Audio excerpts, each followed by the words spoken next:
C'est avec beaucoup d'émotion que je me tiens devant vous aujourd'hui pour célébrer un moment empreint d'humanité.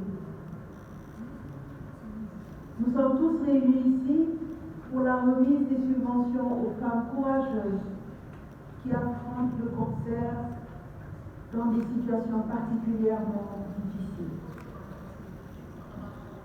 Ces braves femmes, ces compatriotes, traversent des épreuves douloureuses avec une détermination et une résilience qui forcent le respect. Le cancer, cette maladie impitoyable, n'épargne malheureusement personne. Il frappe sans distinction, laissant derrière lui des vies bouleversées, des familles ébranlées et des rêves chamboulés. Cependant, aujourd'hui, nous nous rassemblons pour faire entendre un message d'espoir et de solidarité. Nous voulons que ces femmes exceptionnelles, qui luttent contre le cancer tout en étant confrontées à des vulnérabilités sociales, sachent qu'elles ne sont pas seules. Les subventions que je remets aujourd'hui ne sont pas simplement des fonds, mais des symboles concrets de notre engagement envers ces femmes extraordinaires, comme nous y a invité le chef de l'État, son Excellence Macky Sall, d'être à côté des populations en situation de vulnérabilité.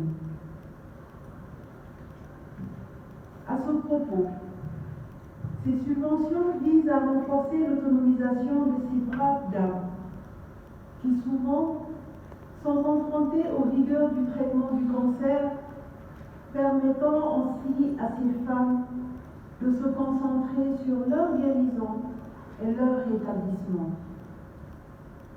Ainsi, à travers la convention que nous signons avec la LISCA, nous engageons à accompagner 125 femmes par une subvention qui offre les moyens d'entreprendre.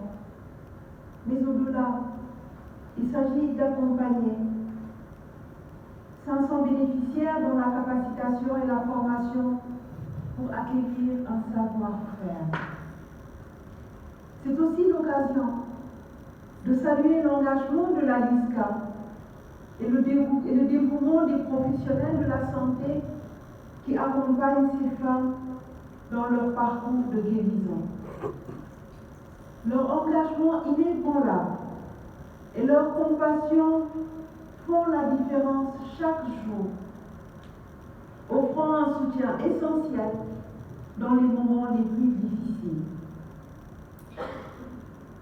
En tant que gouvernement, sous la coordination du Premier ministre, M. Amadou Ba, il est de notre devoir de créer un environnement dans lequel personne ne se sente seul dans la lutte contre le cancer. Les femmes que nous accompagnons aujourd'hui représentent la force et la détermination qui émanent de la solidarité. Elles sont des exemples vivants de la capacité de l'être humain à surmonter l'adversité.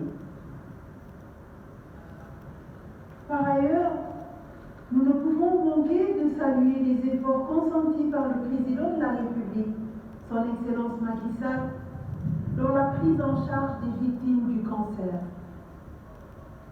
Il ne fait aucun doute que la gratuité de la chimiothérapie et le renforcement de notre plateau médical avec l'érection du centre d'oncologie de Diamniadio concourt à faire de notre pays, le Sénégal, une référence dans la lutte contre le cancer.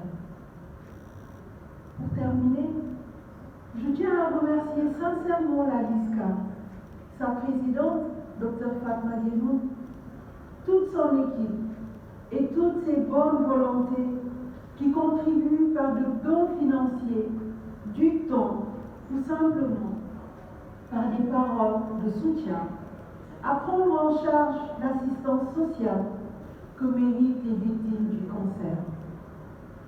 Ensemble, nous pouvons former un réseau de soutien indéfectible, capable de briser les barrières et d'apporter l'espoir là où il est le plus nécessaire.